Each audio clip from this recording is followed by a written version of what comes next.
The air in the sheriff's office hung thick and still, smelling faintly of stale coffee and disinfectant. Outside, the perpetual rain of coastal Oregon was a constant, drumming soundtrack to the quiet despair of the town of Havenwood. It was the kind of place where nothing much happened, and when it did, it was usually depressingly mundane: a drunk driving incident, a domestic dispute, maybe a missing dog. That suited Deputy Ben Carter just fine. Fresh out of the academy, Ben was a textbook good cop, earnest, by the book, and still naive enough to believe he could genuinely help people. He'd signed up for safety, not thrills. Havenwood, nestled between the churning Pacific and the dense, ancient national forest, felt like the perfect place to start. His training officer, Sergeant Lena Rodriguez, was the polar opposite. A woman whose face seemed permanently etched with the weariness of seeing too much, Lena had been the only law in Havenwood for 15 years. She had eyes that missed nothing and a voice that was a low, gravelly monotone, rarely betraying emotion. Another dead end, Ben, Lena sighed, sliding a thick file across the scarred wooden desk. The case file was titled The Ravenwood Disappearances. It was the town's ghost, the cold case everyone talked about in hushed tones, the reason Havenwood wasn't quite as safe as Ben had initially thought. 4 people, Sergeant, Ben said, flipping through the sparse, unsettling pages. All over the last 7 years. All from the edges of the forest. And all they left behind was nothing. No struggle, no forced entry, no ransom note. Just gone. Like the woods swallowed them whole, Lena finished, staring past him at the rain-streaked window. Look at the pattern, Ben. The first one, Amelia Thorne, a teenage hiker. The last one, Marcus Vance, a local park ranger. Different ages, different backgrounds, separated by years. No connection. Except for the location, Ben pointed out, tapping a topographical map pinned to the inside cover. Red circles marked the 4 known starting points. All were within a 2-mile radius of an old, abandoned logging trail known locally as the Widow's Path. That path has been closed for 30 years, Lena countered. Overgrown, dangerous. No one goes down the Widow's Path. Just then, the static of the police scanner crackled to life, cutting through the silence. Dispatch to Unit 3. We have a 911 call. Report of an unauthorized vehicle, an older model blue sedan, parked and idling on the shoulder of Route 101, just at the entrance to the Widow's Path trail. Caller reports the driver's side door is ajar and no one is inside. Lena and Ben exchanged a look that was a sudden, electric surge of adrenaline. Well, I'll be damned, Lena muttered, grabbing her rain slicker. Let's go, rookie. Time to see if the woods are open for business again. The blue sedan was a rusted, late 90s Ford Taurus, steaming slightly in the downpour. The driver's door was indeed hanging open, its interior light a sickly yellow glow in the deepening gloom. A single, small leather duffel bag sat neatly on the passenger seat. Ben felt an immediate, sickening drop in his stomach. This wasn't a flat tire. This was too neat, too quiet. Keep your hand on your sidearm, Ben, Lena instructed, her voice low and tight as she approached the vehicle. She used a gloved hand to run her flashlight beam over the interior. Wallet, keys, and phone are all gone. But look at this. She pointed to the dashboard. Lying on the passenger side floor mat, almost hidden by the edge of the seat, was a single object, a child's worn, wooden top. It was painted red and white, but the colors were chipped and faded, its point blunted from years of use. It looked utterly out of place. Ben knelt, looking closer. It's a toy. Maybe they were traveling with a kid? The missing individuals, they never had kids that went missing with them, Ben, Lena said, her voice now barely a whisper. She looked up, past the Taurus, and into the black maw of the forest entrance. A faint, almost imperceptible sound reached them over the pounding rain, a low, melodic whirring. Ben frowned, lifting his head. "Sergeant, do you hear that?" Lena froze. Her flashlight beam, which had been sweeping the dense undergrowth, suddenly steadied on the exact spot where the sound seemed to originate, about 20 feet down the overgrown, muddy trail. The whirring stopped. The silence that followed was heavy, absolute, and wrong. "That's the hook, Ben," Lena said, her voice strained. "That's how they've always found the vehicles. And this time, we were here for it." She didn't mean the sound of the rain. She meant the sound of a small, wooden top, spinning perfectly, then coming to rest. A calling card. A taunt. "Who owns the car?" Ben asked, pulling out his notepad, his heart hammering against his ribs. Lena stepped back from the open door, a profound dread settling over her features. She looked not at the car, but back at the trees.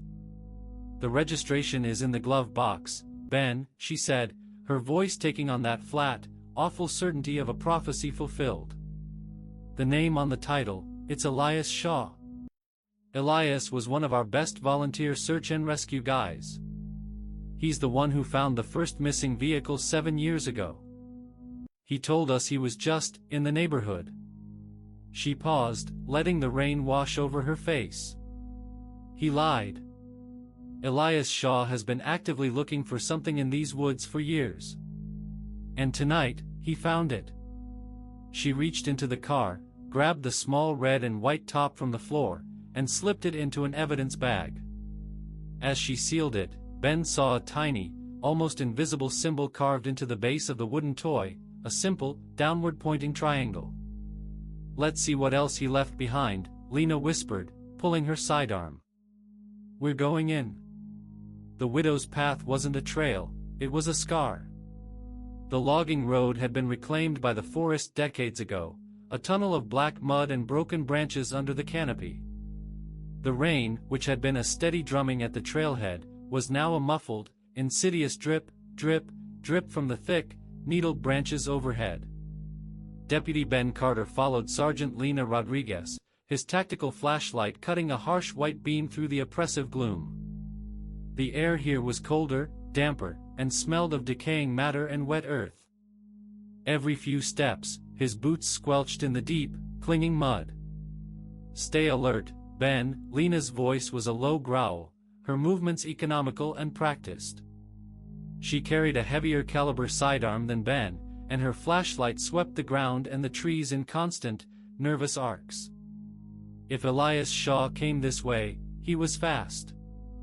He knew this trail. 7 years he's been poking around here, Ben mumbled, mostly to himself. Why come back now? Why park right at the entrance, like he wanted the car found? Because whatever took him, or whatever he was chasing, is getting bolder, Lena replied, pausing to examine a broken twig. And it's always done this, Ben. Left the bait.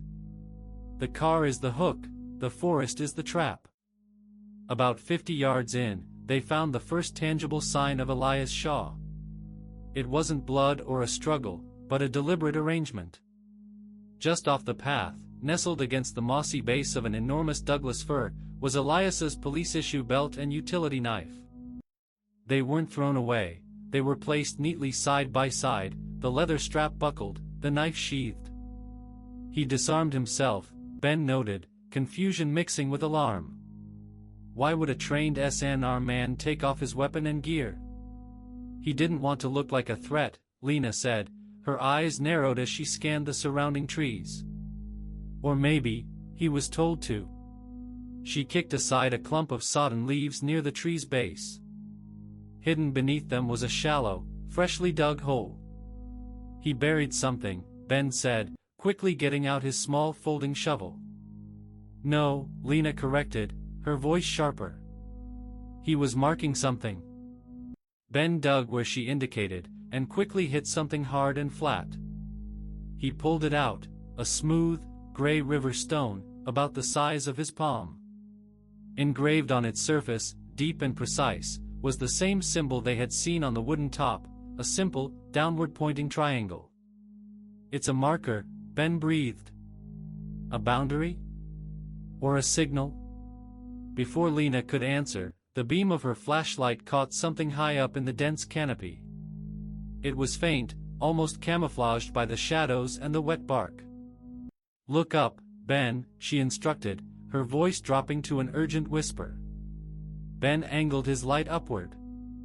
Hanging 40 feet above them, suspended from a branch by a single length of thin, dark cord, was a small, crudely fashioned figure. It was made of twisted twigs and dried grasses, vaguely humanoid, but its head was a featureless, pale white stone, another river rock. And on that stone head, painted in something dark and sticky, was the downward-pointing triangle. A chill that had nothing to do with the temperature crawled up Ben's spine. It felt less like a crime scene and more like a macabre ritual site. Witchcraft? Some kind of cult activity? Ben suggested, trying to rationalize the deeply unsettling sight. No cult ever kept 4 bodies buried in the back of a sheriff's cold case file for 7 years, Ben, Lena said flatly. This is personal. And it's deliberate. This is what Elias was searching for, what the missing people walked toward. She suddenly grabbed Ben's arm, pulling him hard toward the path. Get down. What is it? Ben hissed, heart hammering. Lena pointed with a gloved finger, her hand trembling slightly. Just beyond the hanging figure, where the beam of her light hit a break in the trees, was a small, flat clearing. And in the center of that clearing, something had been disturbed. A patch of earth, several feet wide, looked oddly smooth and flattened, as if a large object had recently rested there. More disturbing than the disturbed earth, however, was what was now standing at the far edge of the clearing. It was too far to make out details in the darkness, but the outline was unmistakable, a figure, tall and gaunt, standing perfectly still amongst the dense ferns. It was clad in something dark and bulky, blending seamlessly with the shadows. It was simply watching them. Its head was tilted at an unnatural, almost curious angle. Ben instinctively raised his weapon. Police! Freeze! Show your hands! The figure didn't move. It didn't flinch. It simply stood there, an unsettling statue of darkness, observing the 2 lawmen. Lena yanked her pistol out of her holster, but she kept her voice low. Don't shoot, Ben. It's not a person. What do you mean, it's not a person? Sergeant, it's standing right there. Look at the hands, she whispered, her voice strained. It's got no hands, Ben. And look at its height. No one is that tall and thin. As if responding to their scrutiny, the figure slowly began to sink, not by crouching, but by somehow flattening itself into the ferns, its dark mass melting into the surrounding shadows. In the absolute silence, Ben heard the faint, distinct sound of rustling leaves, not footsteps, but the dragging of something long and heavy. Then, it was gone. Lena lowered her weapon slightly, her breath coming out in ragged gasps. We're leaving. Now. We saw it, we marked it. We need backup and daylight. But... Elias Shaw. Ben started. Elias Shaw is gone, Ben. And if we stay, we will be too. It wasn't hiding. It was waiting. As they turned to retreat, the low, melodic whirring sound started up again, closer this time, resonating from the depths of the black woods behind them. Ben didn't need to look to know what it was, the small, wooden top, spinning on its side, a chilling sign-off from the darkness. They ran. They burst out of the woods and scrambled back to the patrol SUV, dripping wet and breathing hard, the constant downpour feeling suddenly less menacing than the silence they had just escaped. Lena jammed the key into the ignition, the engine roaring to life with welcome noise. She didn't bother with the radio until they were halfway back to town, the bright, civilized beams of the headlights slicing through the rain on Route 101. Dispatched to sheriff's office, she finally grated into the mic, her voice betraying none of the panic Ben knew she felt. Unit 3 is returning to station. We have a confirmed missing person, Elias Shaw. Vehicle secured. Requesting full containment of the Widow's Path trailhead immediately. No one is to enter until Forensic Daylight team arrives. Containment? Sergeant, we saw something back there, Ben said, peeling off his gloves. We have to report that figure. The carvings. The twisted dolls. Lena glanced sharply at him. We report the facts, rookie. Missing person, evidence of forced abandonment, possible ritualistic markings at the site. If you put tall, thin, handless man melting into the ferns in a formal report, you'll be on desk duty in the morning. We need evidence the lab can process, not ghost stories. The reality of the encounter, however, was in the evidence bag lying between them, the small, red and white wooden top, and the engraved river stone. Back at the station, the fluorescent lights felt too bright, too clinical. Lena immediately started processing the items. Ben, still shivering despite the heater, tried to pull up everything he could on Elias Shaw, his history, his movements, and, most importantly, his involvement in the original Ravenwood disappearances. Elias Shaw hadn't just found the first missing vehicle 7 years ago, he had been the one to call it in. He was a hero in the small town, a dedicated volunteer who assisted the sheriff's office frequently. He was also a passionate amateur photographer. Ben pulled up Elias's personal cloud storage, a common practice for missing persons who worked closely with law enforcement. Most of the files were landscape shots of the national forest. Sergeant, look at this, Ben called out, swiveling his monitor toward her. Elias was obsessed with that area. Hundreds of photos of the Widow's Path entrance, the creek bed, the old growth. He was looking for something long before the department realized there was a pattern. Lena leaned in, her gaze intense. Is there a search history? Anything that ties him to the other victims? No obvious links to the victims, but, wait. Look at the timestamps on these folders. The file labeled The Deep Woods, 2025, was uploaded last night, right before he went missing. It has only one item inside. It was a 45-minute video file. The name of the file was chillingly simple, Watch. Lena pulled a chair up next to Ben, her focus absolute. Play it. Full screen. The video was shaky, filmed in low light by a handheld camera, possibly the same model Elias used for his photography. The first 30 minutes were slow, tedious footage of Elias sitting inside a makeshift hide near the Widow's Path entrance, obscured by tarps and branches. The audio was mostly wind, rain, and Elias's shallow breathing. He was clearly waiting for something. He was baiting a trap, Lena murmured, watching the screen intently. He knew it was coming back for the car. At the 32-minute mark, the camera shifted suddenly, focusing on the dirt trail. Elias let out a sharp, barely audible gasp. The viewer couldn't see anything at first, just darkness. But then, a flicker of movement. Something impossibly tall and black crossed the screen in the distance, moving too quickly, too smoothly for a person. It didn't walk, it seemed to slide. Elias whispered, a panicked, ragged sound, "It's back. Oh God, it's back for the bait." Then, the creature was gone, vanished into the shadows. The footage stabilized again. Elias was talking to himself now, his voice a desperate stream of realization. It knows. It knows I've been watching. It's not the disappearance.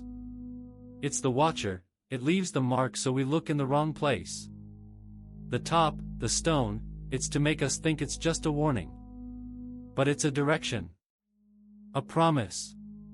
He suddenly reached into his pocket and pulled out a stack of printouts, copies of the police reports for the 4 missing persons from the Ravenwood file.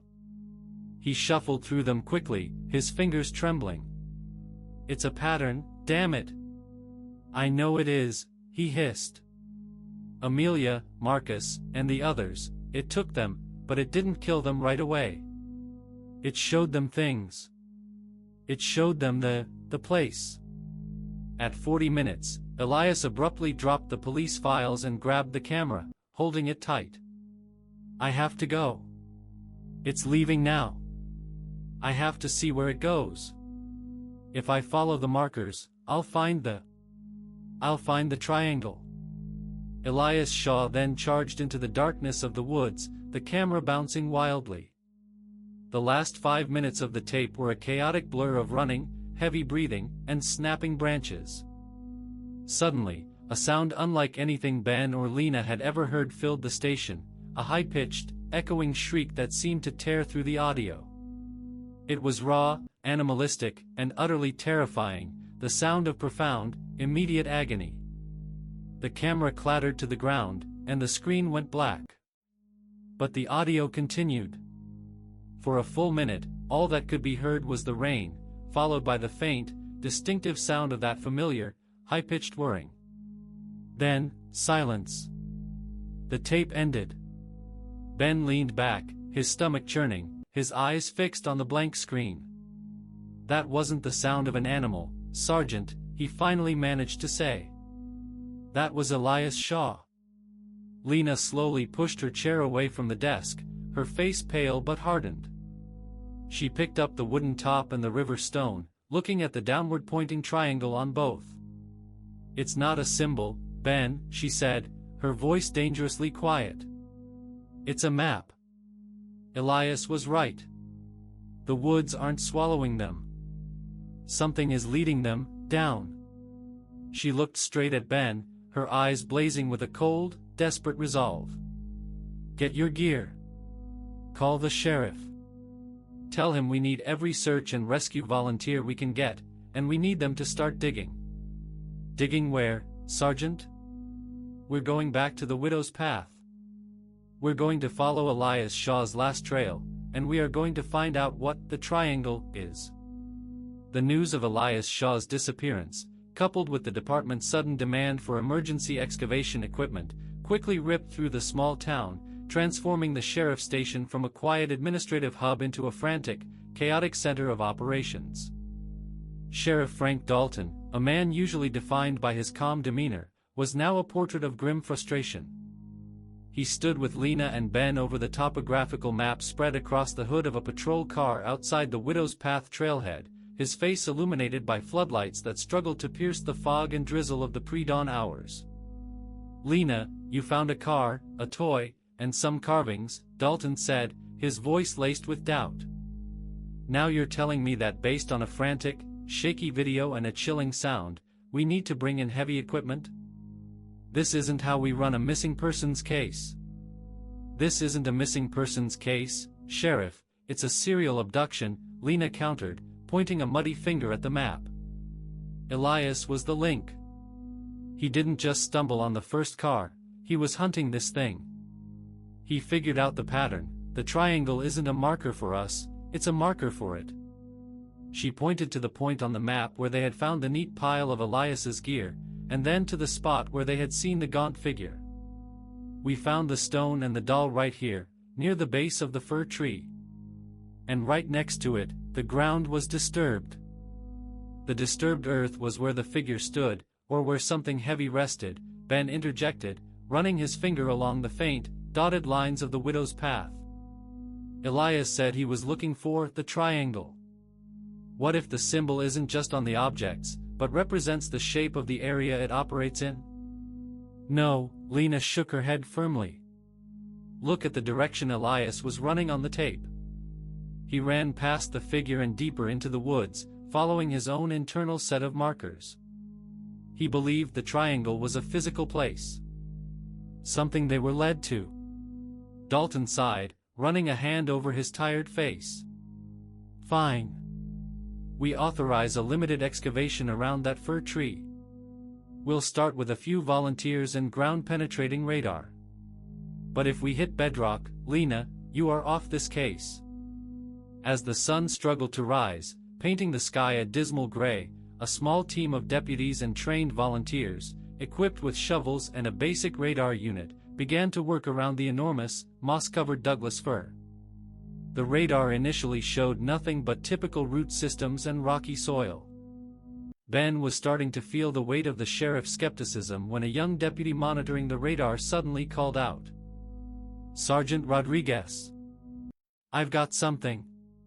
About 6 feet down, directly beneath the largest root. "It's a deep anomaly. Not rock.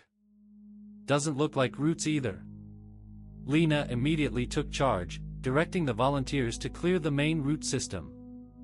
They worked for an hour, the hole getting deeper and muddier. The constant thud of shovels and the scrape of metal against earth seemed deafening in the otherwise silent forest. Finally, at a depth of about 6.5 feet, a volunteer's shovel hit something that yielded with a soft, unnerving thunk. It wasn't wood, or rock, or metal. It was a dense fabric. "Careful, now," Lena commanded, dropping into the hole herself. She cleared the soil with her hands, revealing a dark, coarse burlap. Slowly, she lifted a corner of the material. Underneath the burlap was not a body, but a collection of objects, laid out deliberately. The first was a small, tarnished silver necklace. Ben immediately recognized it from the Ravenwood file. It belonged to Amelia Thorne, the first disappearance, 7 years ago. Next to it was a pair of cracked reading glasses, belonging to Dr. Henry Wallace, the third victim, a retired professor who disappeared while birdwatching. And there, laid atop the glasses, was a second wooden top. This one was identical to the first, faded blue and white, but it was badly damaged, crushed on one side, as if it had been stomped on. On its smooth, untouched side, the downward-pointing triangle was carved. "They're not just leaving the markers at the car," Ben whispered, peering into the hole. "They're burying the victim's possessions here." "Trophies," Lena corrected, her voice thick with disgust. "And a warning. Look closer, Ben." At the center of the strange collection was a smooth, heavy log of petrified wood. It was perfectly cut, about a foot long, and placed almost like a centerpiece. And carved into the top of the log, so deep it looked branded, was a perfectly rendered downward-pointing triangle. As Ben reached down to collect the log as evidence, he noticed something scraped into the muddy soil just beneath it. It was faint, but undeniably deliberate, a fifth, fresh carving of the triangle, pointing down, right into the mud. Beneath that, etched with a fingernail or a thin stick, were a set of crude coordinates, seemingly scribbled in desperation. 44.183 degree N, 124.112 degree W. "Elias," Lena breathed, recognizing the final, frantic act. "He came back here. He buried the collection to look for his own token, then he tried to tell us where he was being taken." Ben quickly cross-referenced the coordinates on his GPS. The location wasn't in the dense forest or on the coastline. It was several miles inland, deep within the state park boundary, and far off the paved roads. "It leads to the old, abandoned Havenwood mine," Ben announced, the realization hitting him with a horrifying clarity. "It's a decommissioned shaft they sealed 20 years ago. It's a deep, dark, single tunnel down." Lena looked at the coordinates, then at the petrified log carved with the dark triangle. "The triangle isn't a symbol, Ben. It's a geological shape," she said, her voice heavy with dawning horror. "An inverted pyramid. It means they're not in the woods. They're underground." Sheriff Dalton, who had approached the hole, looked from the coordinates to Lena, and finally to the disturbed earth around the massive root system. "We have to go in prepared," Dalton stated, the doubt gone from his voice, replaced by a cold dread. "Get the search and rescue team. We're getting climbing gear, ropes, and thermal cameras. If this thing is taking people down into an abandoned mine, we are not going in alone." Lena was already gathering her gear. "We are going to the mine, Sheriff. But we are absolutely going in alone. Whatever is down there took 4 people over 7 years, and it just took one of our best. It leaves the markers to lead us, but not to the victims. It leads us to the entrance. She looked back at the deep, muddy hole in the ground, and a sense of profound unease washed over her. The Watcher is showing us where it lives, Sheriff. And I don't think it wants us to rescue them. I think it wants us to follow. Sheriff Dalton ultimately compromised. They would not send the entire search and rescue (SAR) team down immediately, but Ben and Lena were authorized to lead a small, heavily armed, 4-person rapid deployment unit to the Havenwood mine entrance, supported by a tactical operations vehicle and a communications link. The drive to the abandoned mine shaft was tense and silent. The coordinates led them deep into the desolate heart of the state forest, far beyond the well-worn hiking trails.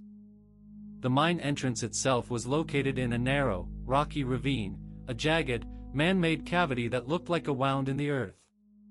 The opening, once secured by a steel grate, was now clearly breached. The heavy grate had been violently wrenched aside, bent like cheap tin.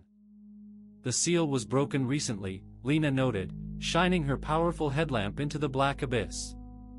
The air rushing out of the shaft was unnervingly cold and smelled strongly of mineral dust and stale, stagnant water. Whatever did this was incredibly strong, or it used heavy equipment we don't see. Ben checked the tension on his rappelling harness, his heart pounding a frantic rhythm against his ribs. The other 2 deputies, Officer Hayes and Officer Miller, secured the main climbing rope to a large, rooted outcrop. "Thermal scan is clear, Sergeant," Hayes reported, looking at the infrared reader. "No heat signatures visible within the first 50 feet. That tunnel is cold. Or whatever is down there isn't putting off body heat," Lena countered grimly. She looked at Ben. "We go first. Single file, radio silent unless absolutely necessary. Hayes and Miller, hold the entrance. If we aren't back in 2 hours, you call the FBI and tell them we went in after the Watcher." Lena was the first over the lip, descending smoothly into the darkness. Ben followed. The rope is only linked to the world above. The descent was nearly 70 feet, past crumbling supports and glistening, wet rock walls. When Ben's boots finally hit the floor of the shaft, he found himself in a narrow, cramped tunnel carved straight into the bedrock. The air was dead, heavy, and tasted metallic. "Bottom secured," Lena whispered into her radio. "We are proceeding on foot." They activated their specialized tactical lights, which cast a beam strong enough to illuminate the immediate surroundings. The mine was quiet. Too quiet. Even the usual sounds of dripping water seemed muted. The tunnel ran straight for about 200 yards before opening into a larger, cavernous space, the main collecting area for the old mining operation. This was where the air changed. The mineral smell was replaced by something organic, pungent, and deeply unsettling, like spoiled meat and ozone. "Sergeant, look at the walls," Ben murmured, his light sweeping across the jagged rock faces. The walls of the cavern were not uniform. In several places, large sections of the rough rock had been scraped, polished, and meticulously smoothed, forming large, flat surfaces.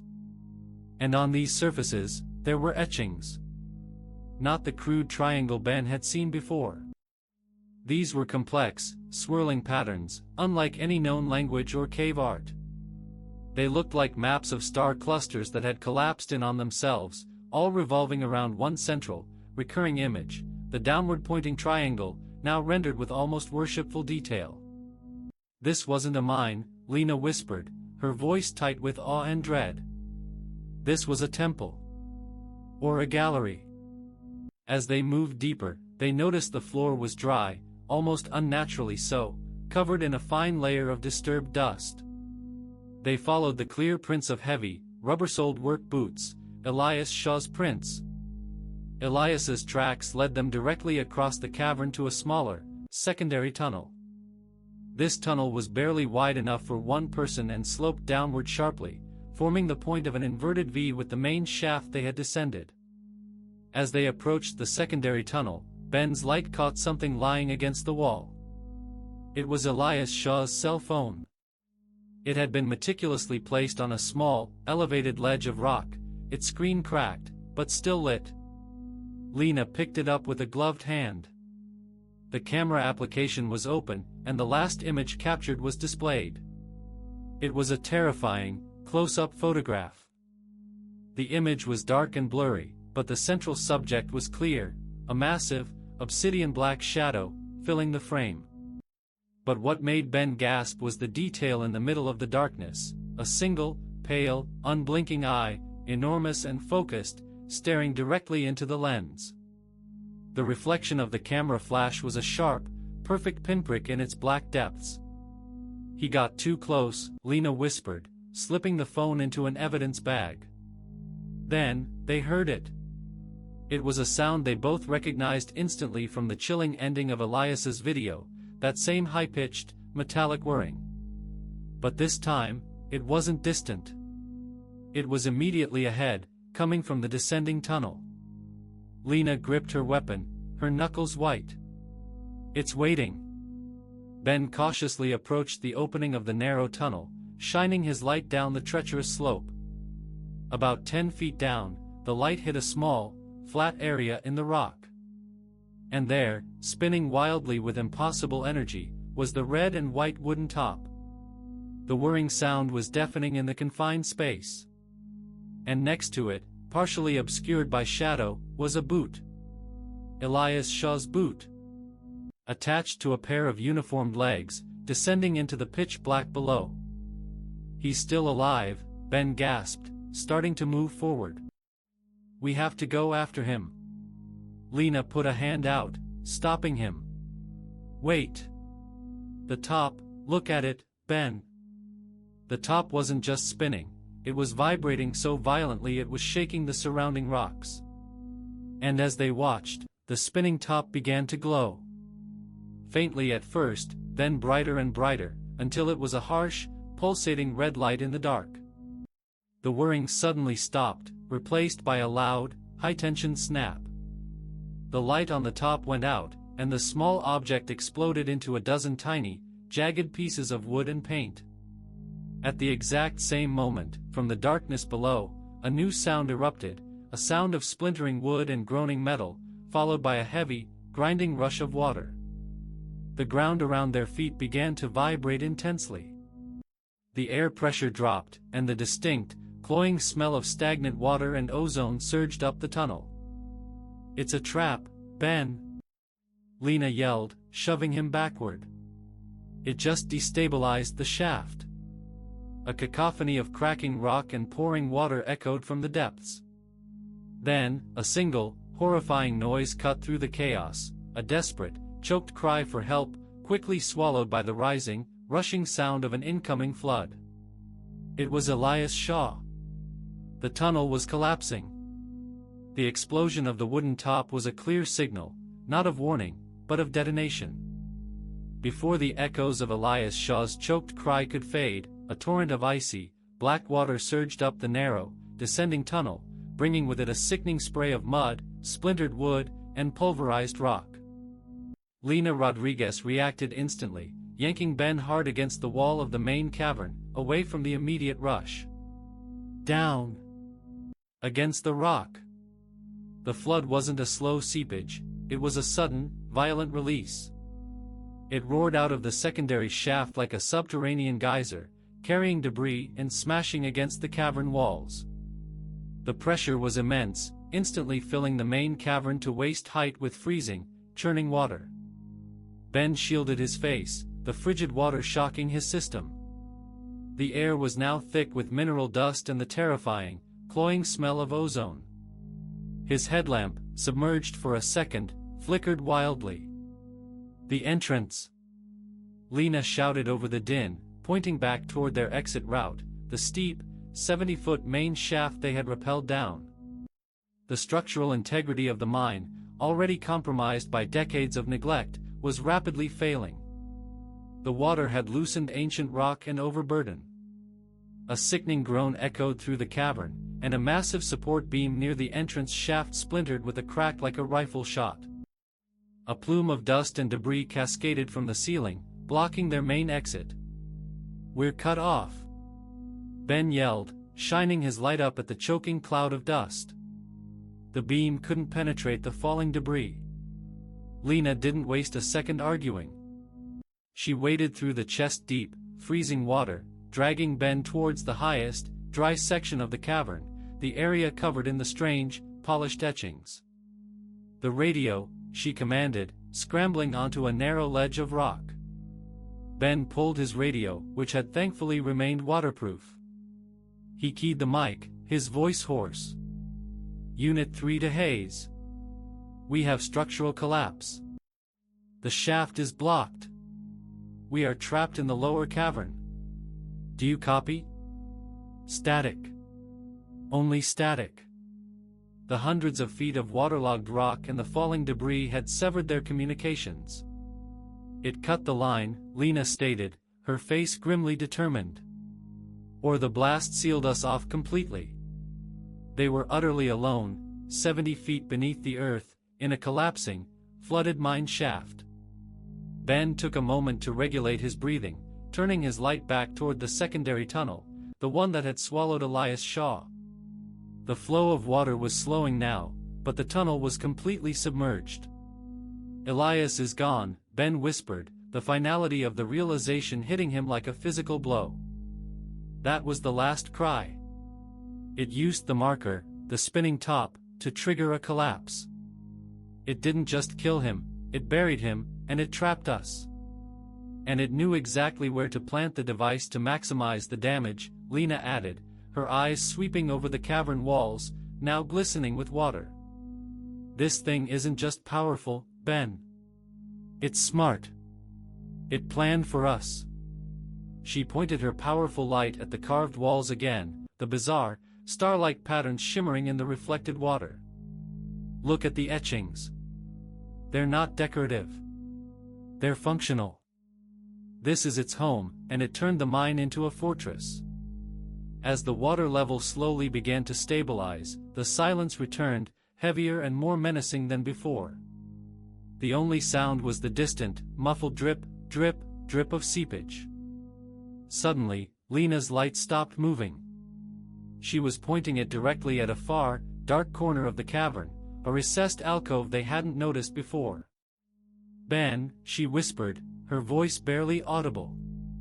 "Look." Partially submerged in the sludge and debris, something was moving. Not violently, but with a slow, deliberate purpose. It was impossibly dark, a shade of black that seemed to absorb the light rather than reflect it. It was the same figure they had seen in the woods, tall, gaunt, and unsettlingly still. But here, in the cold, wet darkness of its subterranean lair, it looked larger, more substantial, and utterly terrifying. It emerged from the alcove, wading slowly through the chest-deep water. It was even taller than they had estimated, easily 8 feet, with long, thin limbs that seemed to float in the water rather than propel it. And now, Ben could see its head clearly. It was a smooth, bone-white dome, utterly featureless, tilted at that same unnatural, curious angle. The only break in the white surface was a single, horizontal slit where a mouth might have been. "Don't move," Lena hissed, raising her weapon and aiming it steady at the center mass of the advancing shape. "It's the Watcher. It's not melting now, Ben. It's welcoming us." The creature made no sound. It continued to wade toward them, its presence radiating a cold, palpable sense of ancient malice. "It wanted us down here," Ben realized, feeling a wave of nauseating clarity. "It set the trap for the rescue party." When the Watcher was about 30 feet away, Lena fired.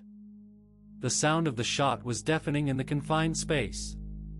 The heavy round slammed into the center of the creature's chest with a wet, heavy thud. The Watcher didn't flinch. It didn't stop. It didn't even slow down. The only change was that its featureless white head tilted even further, as if puzzled by the small, annoying sting. Then, from the horizontal slit that served as its mouth, a low, guttural, echoing sound finally emerged. It was not a growl, or a roar, or a shriek. It was a perfect, crystalline sound of pure, high-pitched whirring. It was mocking them. It was the sound of the top, amplified by 1,000 echoes, a sound that meant one thing: the game was over. They had reached the triangle. To be continued. The sound of the Watcher's amplified whirring was not just auditory, it was physical. The high-frequency vibration seemed to press against Ben's eardrums, rattling his teeth and making his vision momentarily blur. The cavern itself seemed to hum with the noise. Lena fired again, emptying the remaining rounds in her magazine into the advancing figure. Clang! Thud! Thud! Each heavy round struck the target, but the Watcher continued its slow, inevitable glide through the icy water, completely unimpeded. There was no blood, no recoil, no visible damage. It was like shooting dense rubber or reinforced ceramic. "It's not working!" Ben shouted, leveling his own weapon, but Lena grabbed his arm, forcing the muzzle down. "Don't waste the ammo," she gasped, scrambling for cover behind a large, jutting rock formation. "It knew we were coming armed.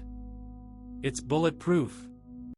The Watcher paused at the edge of the deeper water, its white, featureless head still tilted, observing them with chilling patience. Its long, impossibly thin limbs, now clearly visible, seemed to shift slightly under the surface of the water, like dark, predatory roots searching for purchase. "Look at the water, Ben." Lena pointed her flashlight beam at the surface directly around the creature. The frigid water around the Watcher was behaving unnaturally. It wasn't dripping or flowing, it seemed flat, unnervingly still. It was as if a small pocket of physical reality surrounding the creature was simply nullified. "It's not just big," Ben realized, feeling a cold sweat break out despite the freezing water. "It's disrupting the physics around it." As the Watcher took another slow step toward them, Lena suddenly did something Ben didn't expect. She tossed her empty pistol, a heavy, all-metal weapon, directly at the creature. The pistol flew straight and true, hitting the center of the Watcher's chest where she had fired her last round. But instead of bouncing off or causing a sound, the heavy metal object simply seemed to dissolve upon contact. It vanished in a quick, bright flash of light and a high-pitched hiss, leaving behind only a faint wisp of ozone smoke. Ben stared, horrified. What the hell was that? "Whatever that thing is, it's not organic, and it's not made of anything we understand," Lena said, her voice strained but level. "It neutralizes matter on contact." The bullets, they didn't bounce off, they were instantly vaporized. The damage to the mine, it wasn't a conventional explosion. It used that object, that top, to breach a stabilizing field, causing a controlled, localized collapse. The Watcher finally moved, its actions shifting from slow, predatory waiting to sudden, impossible speed. It lunged forward, traversing the remaining 20 feet of water in less than a second. "Move!"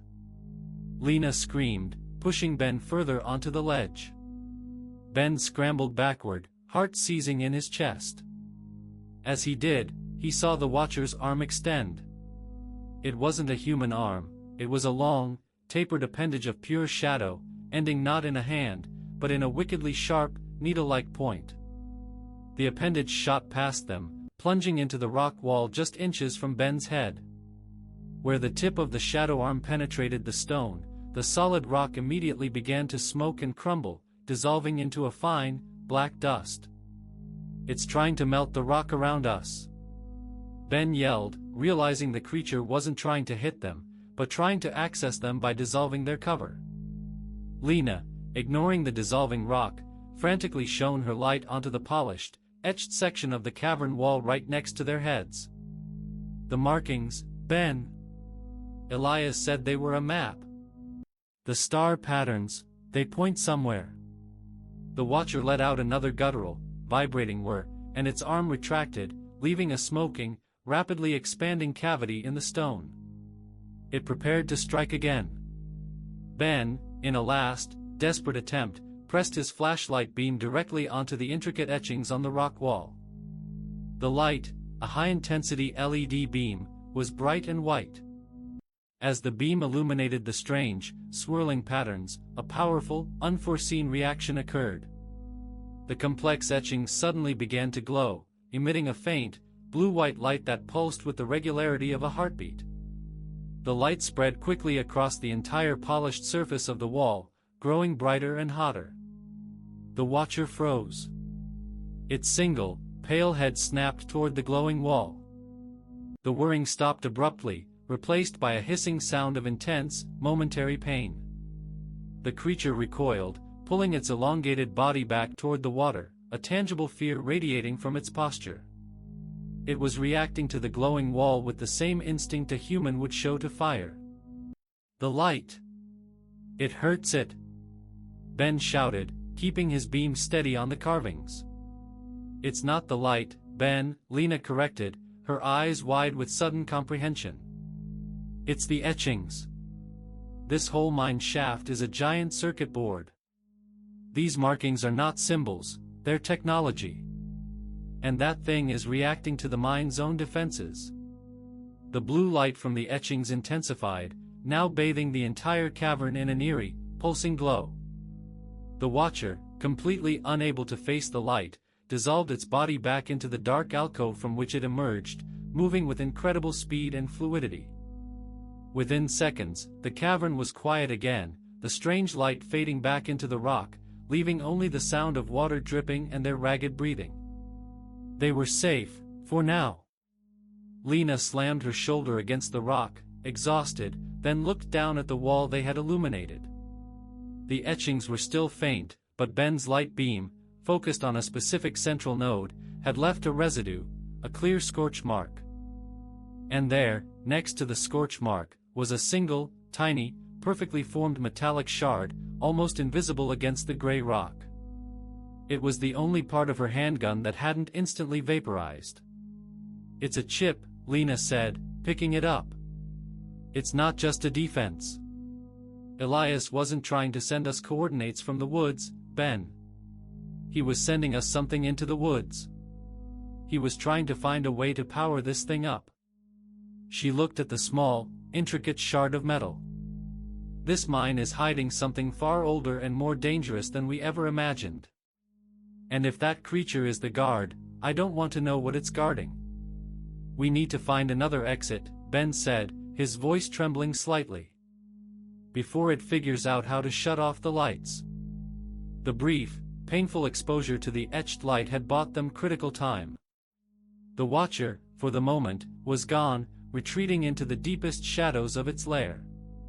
We need to find the power source for those etchings, Lena stated, her voice returning to its characteristic, grim monotone. She used the metallic shard from her evaporated pistol, which hadn't dissolved, to probe the crevices of the rock wall near the glowing patterns. If we can control this light, we can keep that thing away from us. Ben scanned the surrounding cavern, the flashlight beams cutting through the humid air. The water level was slowly dropping, exposing more of the chamber floor, and more unsettling details. Sergeant, look at the other side of the cavern, Ben called out, directing his light to a recess opposite the watcher's alcove. Wading through the thick sludge, they found a small, almost perfectly square opening, too regular to be natural. It was hidden behind a thin curtain of mineral stalactites. Another tunnel, Lena observed, testing the entrance. Smaller. And dry. This looks like a maintenance or ventilation shaft. They squeezed into the new tunnel. It was narrow, forcing them to proceed in a low crouch. This shaft was different from the main tunnels.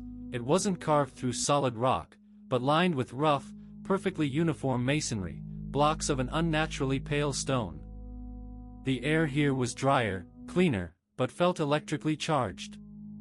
This part of the structure is older than the mine, Lena whispered, running a hand over the smooth, cold stone.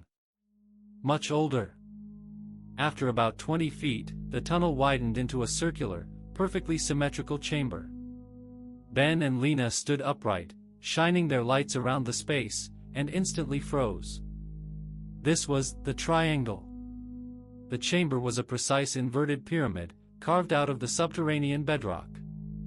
It was dry, silent, and felt entirely separate from the flooded mind they had just escaped. But it was what filled the chamber that stole their breath. Standing along the walls, positioned exactly to match the points of a triangle, were three massive, cylindrical pillars of the same pale, cold stone. Each pillar was perhaps 10 feet high and covered in more of the intricate, luminous etchings they had seen in the main cavern. They looked like massive, dormant batteries. And between the pillars, arrayed with meticulous, terrifying care, were the victims. Four figures: Amelia Thorne, Dr. Wallace, Marcus Vance, and an unknown fourth person, were arranged in a seated position, leaning against the walls. They were unerringly intact, preserved by the dry, cold air. But they weren't simply dead. Their eyes were wide open, focused blankly on the ceiling. Their clothes were shredded, and their skin was covered in the same strange, faint, blue-white etchings that covered the pillars and the cavern walls. It was as if their bodies had been used as canvases for the bizarre patterns. Ben felt his gorge rise. Oh God! They've been here for years. The patterns, they're on their skin. They were subjected to the energy, Lena said, her voice hollow. Look at Elias. Elias Shaw was the fifth figure. He was slumped against the central pillar, still wearing his mud-caked uniform, but his face was tilted up, his jaw slack. His eyes, too, were wide open and fixed. But unlike the others, Elias had a small, crude object clutched tightly in his right hand. Ben approached cautiously, the silence of the chamber amplifying the dread. He gently pried Elias's fingers open. It wasn't a weapon or a tool. It was a Fifth River stone. And etched onto its surface, not in the downward-pointing triangle, but in a desperate, shaky hand, was a different symbol, an upward-pointing triangle, surrounded by a circle. He got here, Ben whispered, backing away. He found the place. He tried to send us a final message. Lena examined the pillars closely, running her gloved hand over the cold, energy-conducting stone. The downward triangle was the lure, the way in. The upward triangle, that has to be the exit. Or the activation sequence. She paused, looking from the victims to the pillars, and finally up at the perfectly flat, triangular ceiling. They're not just victims, Ben. They're part of the system. Look how they're positioned. This chamber is a massive energy collector or transmitter. And whatever is doing this, it uses fear, time, and human bodies as its core component. Suddenly, the intricate etchings on the central pillar next to Elias began to glow faintly, not the fierce blue that repelled the watcher, but a soft, unsettling green. Then, from the pillar, a low, mechanical voice, flat, inhuman, and resonating with the texture of grinding rock, spoke, directed directly at them. Processing. New subjects detected. Accessing archive. Commencing assimilation sequence. Ben spun around, weapon raised, looking for a speaker. What was that? Where did that come from? The pillars. Lena shouted, backing away quickly. The pillar is reacting to our presence. That voice, it's the machine. The watcher isn't the predator, Ben. It's the shepherd. As the green light intensified, the chamber began to hum, and the bodies of the 5 victims, Amelia, Marcus, Dr. Wallace, the unknown person, and Elias Shaw, all began to tremble violently. The geometric etchings on their skin pulsed with the same nauseating green light. A massive, seamless stone panel in the ceiling, the apex of the inverted pyramid, began to slowly, silently slide open, revealing utter, absolute blackness above. It's opening the extraction point. Lena cried out. It's taking them, and now it's taking us. She grabbed the stone from Ben's hand, the one with the upward-pointing triangle, and frantically pressed it against a visible seam on the glowing central pillar. There was a high-pitched, electric crack. The green light vanished. The trembling stopped. The eerie mechanical voice ceased mid-word. The ceiling panel, half open to the black void, froze. The chamber fell into absolute, terrifying silence. Elias knew the override, Lena panted, clutching the stone. The upward triangle is the emergency stop. We have to get out of here, Ben. Before the Watcher realizes its machine has been turned off. To be continued. The silence that descended upon the Chamber of Faces was not peaceful, it was the suffocating silence of a suspended threat. The massive extraction panel in the ceiling hung halfway open, a black, soundless portal to an unknown space. The key is this stone, Lena breathed, her eyes darting between the static, unmoving bodies of the victims and the dark mouth of the ceiling panel. Elias wasn't just searching for the Watcher, he was reverse engineering the system. He found the override. Ben, still reeling from the sight of the etched bodies, gripped his flashlight tighter. The upward triangle, the escape route. But where is it, Sergeant? How do we use it to get out? Lena turned the stone over in her hand, examining the crude, hurried lines. The downward triangle points down, into the earth, into the machine. The upward triangle points up, toward the surface. But we are trapped by the collapse in the main shaft. She walked quickly to the three massive stone pillars that formed the vertices of the pyramid, her light sweeping over the complex etchings. The pillars are transmitters, she theorized. When we triggered the light in the main cavern, we activated a defense mechanism. When the Watcher was approaching, it was disrupting reality around itself, nullifying matter. This entire system is running on some kind of localized energy field. Ben suddenly noticed a small, almost imperceptible detail on the pillar that Elias had been leaning against. Where Elias's head had rested, a section of the stone was polished smooth, and a fine, black dust had settled into a tiny crevice. Sergeant, look at this, Ben pointed. This crevice, it's the exact shape of the metallic shard you found. Lena immediately understood. She pulled out the tiny, crystalline piece of metal from her pocket and inserted it carefully into the crevice. It fit perfectly, clicking into place with a faint thwip. The pillar, which had been silent, immediately responded. The etchings glowed to life, this time not green or blue, but a soft, steady amber. The floor beneath their feet began to vibrate lightly, not with violence, but with controlled, internal power.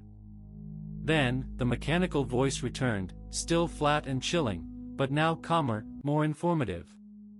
Override acknowledged. Exit vector recalculating. Primary shaft compromised.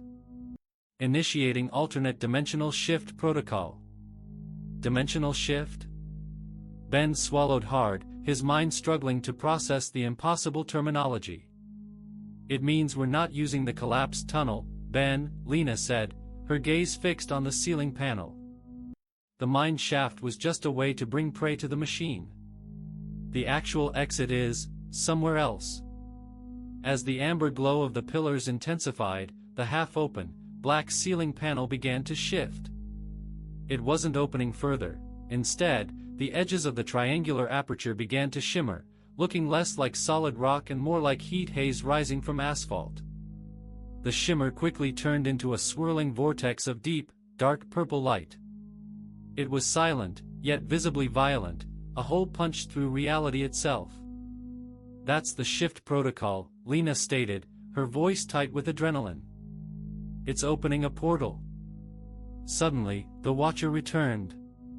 Not from the small masonry tunnel, but from the open ceiling portal. It dropped silently, fluidly, through the purple vortex and landed in the Chamber of Faces with a soft, heavy thud. It was enraged. Its white, featureless head was no longer tilted with curiosity, but snapped forward. The low, guttural whirring was now a constant, grinding shriek of pure fury. It had seen them turn off its machine. The creature advanced instantly toward the pillar where the shard was inserted, its shadowy arm elongated and poised to strike and neutralize the control panel. It's going for the override, Lena shouted. It's trying to shut down the exit. Ben didn't hesitate. He grabbed the only remaining tool he had, his heavy-duty tactical flashlight, and, with a shout, threw it with all his strength at the creature's head. The flashlight, hitting the smooth, pale dome, vanished instantly with the same bright hiss as Lena's pistol. But the distraction worked. The Watcher hesitated for a fraction of a second, its long, shadowy arm retracting from the pillar. "Go, Ben! Now!" Lena yelled, already scrambling to the base of the central pillar, preparing to climb. Ben, without a thought, scaled the smooth stone pillar, using the small indentations of the etchings as finger and footholds. He reached the rim of the aperture just as the Watcher surged forward. He looked down. Lena was right behind him, her hands clawing for purchase.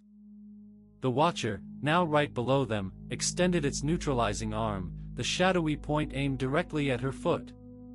"Lena, your flashlight!" Ben screamed. Lena didn't hesitate. She tossed her powerful headlamp into the purple vortex above them. As the light hit the swirling energy, the vortex flared violently, a blinding explosion of purple and amber light that momentarily overloaded Ben's senses. The Watcher shrieked, recoiling again from the sudden burst of energy, momentarily shielding its pale, dome-like head.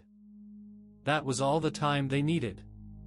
Ben hauled Lena up and over the lip of the aperture, and they plunged together into the swirling, violent darkness of the purple vortex. The last thing Ben saw before the world dissolved into light and noise was the pale, enraged face of the Watcher, staring up at them from the chamber of faces, its body beginning to vibrate with a high-pitched, deadly whir. Then, everything went black. The transition through the dimensional shift protocol was instantaneous and brutal. Ben felt a violent lurch, a crushing sense of pressure, and a noise like 1,000 shards of glass shattering at once. It was a sensation of being disassembled and reassembled in a different location. He landed hard on rough, freezing dirt, the impact driving the air from his lungs. Above him, the rain was still falling. Ben blinked, disoriented. The smell of wet pine needles and cold, clean air replaced the metallic, ozonic stench of the mine. He was lying in a small, dense clearing, surrounded by ferns and towering Douglas firs. "Lena! Sergeant," he gasped, scrambling to his feet. Lena Rodriguez was lying a few feet away, covered in mud and gasping for air, her eyes wide and staring at the sky. She was visibly shaken, her usual iron composure fractured. "We made it," she croaked, sitting up slowly. We're on the surface." Ben looked around frantically, his internal compass spinning wildly. There was no sign of the mine entrance, no jagged ravine, no sign of the patrol vehicle they had left parked miles away. "Where are we?" Ben asked, pulling out his compass. The needle spun uselessly, twitching back and forth as if caught in a powerful magnetic field. "The machine dumped us out," Lena said, clutching the river stone with the upward-pointing triangle. "The shift protocol didn't take us back to the mine entrance, it took us to the nearest secure exit point." She pointed to the ground beside her. Scraped into the damp earth, barely visible, was the final signature, a perfectly etched, downward-pointing triangle. "It still leaves its mark," Ben muttered, his heart still hammering. "Even here." "No," Lena corrected, pointing further into the clearing. "This is Elias's mark." Lying half-buried in the moss was a piece of crumpled, waterlogged paper. It was a page torn from a sheriff's department notepad. The paper was clearly marked with the department header, and written across it in Elias Shaw's unmistakable handwriting were two frantic, scrawled sentences. "The shift isn't spatial. It's temporal. Get out." 1985. Ben's blood ran cold. 1985? What does that mean? We didn't travel in time, did we? Lena looked around, her eyes slowly focusing on the details of the clearing. "Look at the trees, Ben. These firs, they're younger. not the old growth near the widow's path. And look at that. She pointed to a small, wooden signpost hammered into a tree. The wood was faded and cracked, and the paint was peeling, but the text was legible: Havenwood Mine, Primary Access Road. This mine access road was decommissioned and fully reforested 10 years ago, Lena said, her voice dropping. We drove past the sealed entrance 3 hours ago. This area is supposed to be solid forest now. We are not in 1985, Ben insisted, trying to rationalize. The clothes, the technology.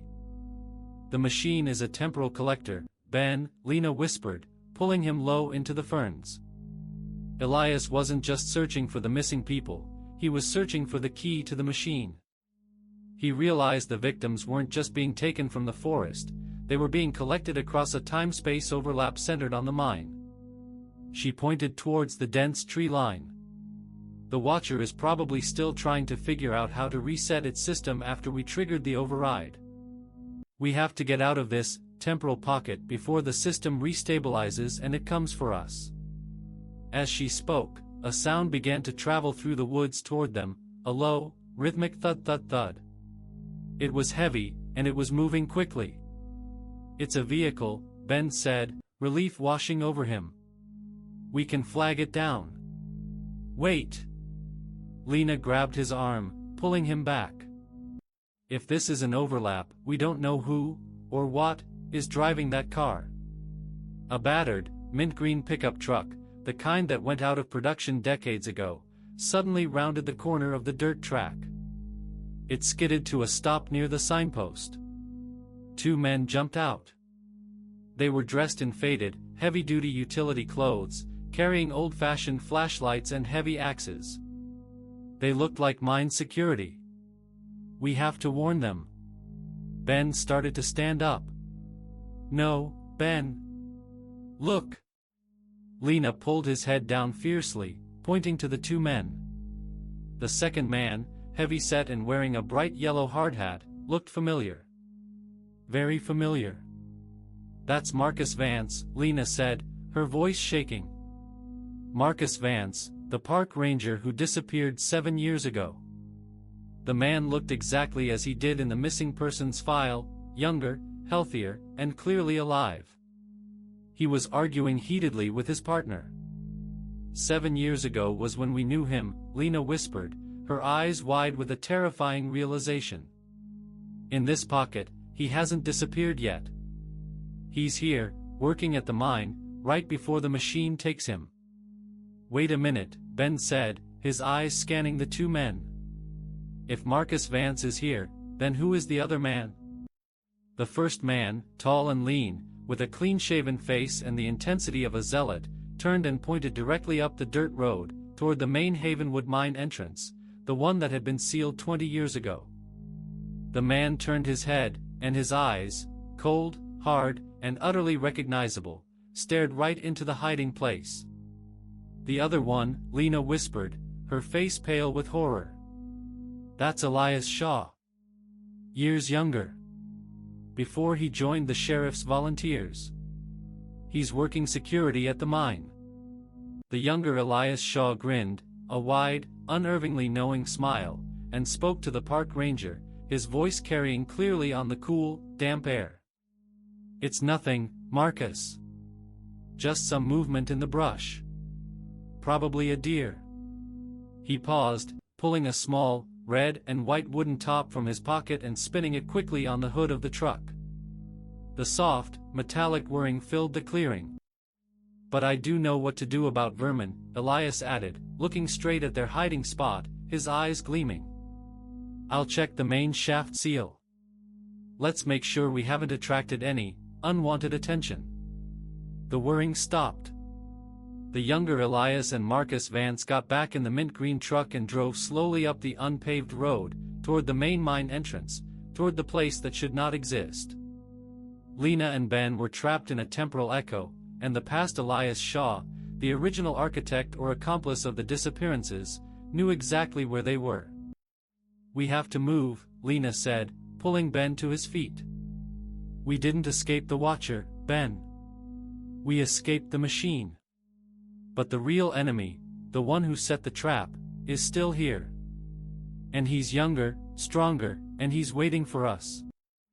Ben and Lena moved silently and quickly, paralleling the dirt road through the dense undergrowth, maintaining a terrified distance from the sound of the retreating mint-green truck. The shock of seeing the younger Elias Shaw and Marcus Vance, alive and oblivious to their own terrible future, had crystallized the horrifying truth. The Elias Shaw we knew wasn't hunting the Watcher, he was hunting the truth about his own involvement, Lena hissed, tearing a path through the thorny briars. He was the original shepherd. He worked mine security, he had access, and he used his knowledge to bring the first victims to the machine. Then, he got out, but the guilt brought him back 7 years later to undo what he'd started. And the Watcher let him, Ben realized. It let him live in guilt, knowing he'd only come back to feed the machine again, which he did by bringing us to the coordinates. They reached a steep, wooded ridge overlooking a small, isolated clearing. Below them, the mint-green truck was parked, and the younger Elias Shaw was standing next to a makeshift, camouflaged entrance to a sealed bunker, not the main mine shaft. "That's not the main mine," Lena breathed, pointing down. "That's a storage bunker, miles from where we rappelled. It must be a secondary access point." The younger Elias Shaw was working quickly, pulling the camouflage netting away to reveal a heavy, reinforced steel door with a complex electronic lock. He was preparing to go inside. "He's going to the heart of the system," Ben said. "He's the original maintenance man. If he gets inside and resets the protocol, that temporal pocket will close, and we'll be stuck here, or worse." They had to move. They slid down the ridge, keeping low and using the sound of the wind to mask their approach. As they neared the bunker door, they saw what Elias was doing. He had a small, specialized interface unit plugged into the bunker's lock panel. He wasn't opening the door, he was activating a remote function. The mechanical, flat voice from the Chamber of Faces suddenly echoed, but this time it came from the bunker interface unit, sounding clearer and closer than before. "System re-engaged. Temporal stabilization initiated. Commencing prey retrieval sequence. He's brought the machine back online," Lena shouted, sprinting toward him. Elias Shaw spun around, his eyes wide and malicious. He wasn't surprised, he was expecting them. He dropped the interface unit and snatched a heavy-duty bolt cutter from the ground, holding it like a club. "You should have stayed buried, Officer Rodriguez," Elias sneered, a terrifying mix of the familiar and the utterly alien in his youthful face. "You and the rookie, you're not meant to be here. This timeline is sealed. You led us down there, Elias," Ben yelled, charging him. "You engineered this whole thing, waiting for the system to pick up the next batch of samples." "Samples?" Elias laughed, a harsh, brittle sound. "The Watcher doesn't kill them, rookie. It utilizes them. It integrates their unique perception of time and fear into its own existence. It's the ultimate collection. And I built the door for it." He swung the heavy bolt cutter wildly. Ben ducked the blow, the heavy steel whistling past his head. Lena, ignoring the fight, rushed past them and slammed her shoulder into the steel bunker door. "Ben! The stone! Where's the stone?" "It's on the ground," Ben yelled, wrestling the powerful, younger man. Elias, momentarily distracted, lost his grip on the cutter. Ben shoved him hard, sending him sprawling into the brush. Ben scrambled for the river stone with the upward-pointing triangle. Elias, however, regained his footing instantly. He lunged at Ben, his eyes focused entirely on the stone. He didn't want to fight, he wanted the override. "Give me that!" Elias roared, his hands snapping out like a predator's. Just as Elias's fingers brushed the stone, Lena grabbed a handful of black, mineral-rich soil from the ground and hurled it directly into his face. Elias staggered back, coughing and blinking. The mine dust. Lena shouted to Ben. It hates the energy conductors. Ben, seizing the opportunity, slammed the stone with the upward triangle against the now glowing panel of the bunker door. The effect was instantaneous and violent. The amber light of the system went out, replaced by a blinding, flashing red light. The machine's automated voice shrieked, this time in panic. Critical system failure. Temporal stability lost. Initiating hard reboot. Exit vectors compromised. The air around them began to crackle with an intense, localized static electricity. The trees on the ridge seemed to shimmer, and the faint, distinct sound of high-pitched whirring began to bleed into the clearing from multiple directions at once. The Watcher was returning, drawn by the catastrophic system shutdown. Elias Shaw, coughing and spitting, saw the flashing red light and the swirling air. His face contorted in a look of profound, terrified realization. You fool! You killed the system. Now there's nothing to stabilize the overlap. He didn't run. Instead, he grabbed the interface unit, now sparking wildly, and slammed it against the door. He was desperately trying to re-engage the power. He's trying to save the machine, not himself. Lena shouted. We have to go. Ben yelled, grabbing Lena's arm. As the sound of the whirring intensified, the air in the clearing tore open. Not one portal, but 3 small, silent, black apertures opened simultaneously above the bunker. And from each one, a shadowy, elongated arm descended. The Watchers. Lena screamed. It's not 1. It's 3. They're coming through the breach. Elias Shaw, still grappling with the sparking interface unit, looked up just as one of the shadowy arms descended upon him. He didn't even have time to scream. The limb touched his chest, and with a blinding flash of white light and a sharp hiss, the younger Elias Shaw vanished. Neutralized. Removed from the timeline he had tried to protect. Ben and Lena didn't wait. They ran toward the ridge as the 2 remaining shadowy arms retracted, having completed their lethal task. The air was thick with the scent of ozone and the terrible, grinding sound of a system trying to rewrite reality. They didn't look back. They just ran, driven by the chilling knowledge that they hadn't defeated the system, they had merely caused a critical error, and now the machine's true guards were active. Ben and Lena scrambled up the steep, wooded ridge, their lungs burning and their legs screaming in protest. Behind them, the sounds of static, high-frequency whirring, and the shrieking voice of the failing machine blended into a terrifying, collapsing reality. The clearing they had just fled was visibly distorting, the outline of the trees blurring as the temporal pocket began to tear itself apart. We have to get out of the radius. Lena shouted, pushing through a curtain of pine branches. The machine is going critical. They didn't stop running until they hit a paved road, a road that looked familiar, but somehow cleaner, less traveled than the Route 101 they knew. They collapsed onto the asphalt, covered in mud and pine needles, gasping for air. Just as the sound of the whirring reached a deafening crescendo, a powerful, final shockwave of static electricity ripped through the air, causing Ben's hair to stand on end. Then, with a sound like a wet towel snapping, the noise abruptly ceased. The world went silent. The air returned to normal, cool, damp, and smelling only of rain and forest. Ben looked back at the woods. The shimmering distortion was gone. The trees stood still, solid, and utterly normal. There was no sign of the bunker, the mint-green truck, or the 3 shadowy apertures. It's over, Ben whispered, trembling. We're back. Lena didn't immediately answer.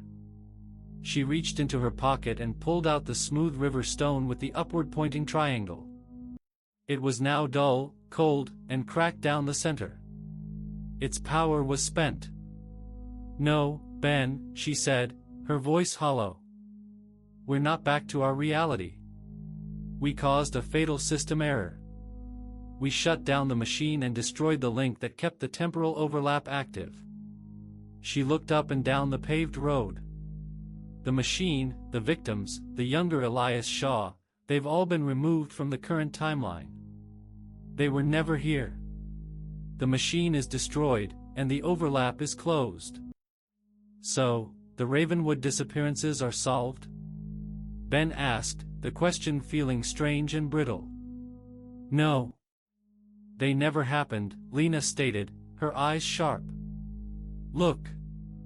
She pointed to the patrol SUV they had parked hours ago, back near the real entrance to the widow's path.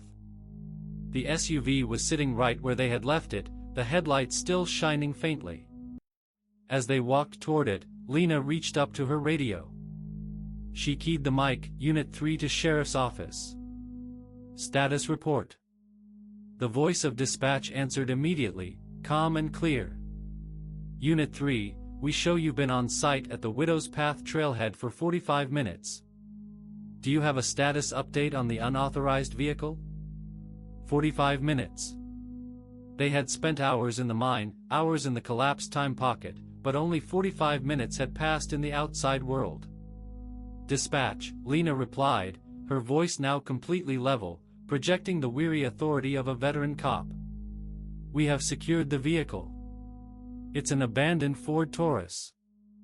No sign of the owner. Log it as a missing person. Case name: Havenwood Forest Incident. She cut the mic, the Ravenwood disappearances never existed, Ben. We erased the machine and the victim's memory from the timeline. The only thing we left behind was the abandoned vehicle, the simple missing person case that starts the whole cycle. Ben stared at the Taurus, sitting innocently on the shoulder of the road. It was the same car, the same open door, but the file Lena had just created was clean, fresh, and contained only one name, Elias Shaw.